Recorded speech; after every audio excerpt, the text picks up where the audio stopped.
Standby mga kababayan, birthday batian, January 13, birthday celebrators kabayan.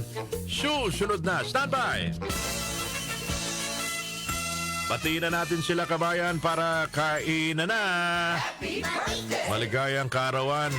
Sana maramdaman namin ang handa nito. Nanay Dinya Castellanes ng Taguig. Happy birthday Nanay Dinya, labat tayo dyan. O eto, happy 70th birthday Roldin Dineros ng Tondo, Maynila.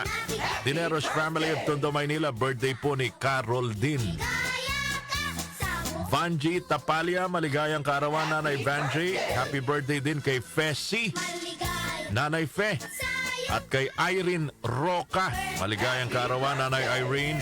Obet Cruz ng Hagonoy, Bulacan, happy birthday din sa inyo.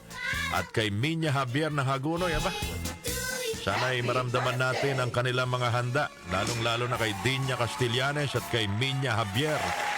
Yan po mga nagdiriwa ng kaarawan ngayong January 13. Sino bang kasabay nyo nagdiriwa ng kaarawan? Kakaunti lang ngayon mga kababayan eh. Si Super Tekla lang. Super Tekla, yung komedyante, stand-up comedian. Super Tekla, January 13, 1982 lang pala pinanganak si Tekla. Tekla, happy birthday pare. Balikan natin ang kasaysayan ng ating bansa ngayong araw na ito. Noong January 13, 1975. Kilala nyo ba to? Si Sultan Muhammad Dipatuan Kudarat. Sultan Kudarat of Maguindanao was hailed as national hero of the Filipino people, not just of Muslim Filipinos.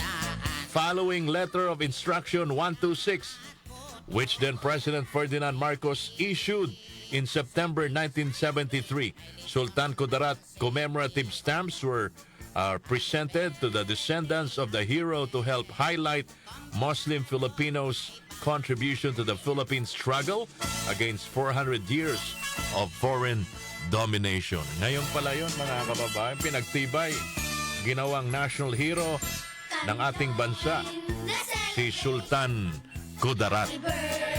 Sarap balikan ng kahapon, ano mga kababayan?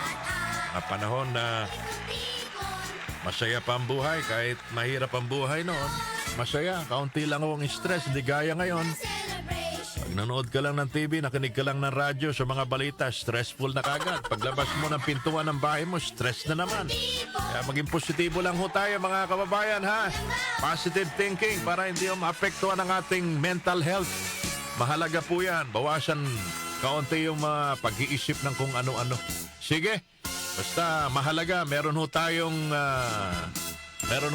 dakilang lumikha sa ating buhay. Siguradong hindi ho tayo mapapariwara.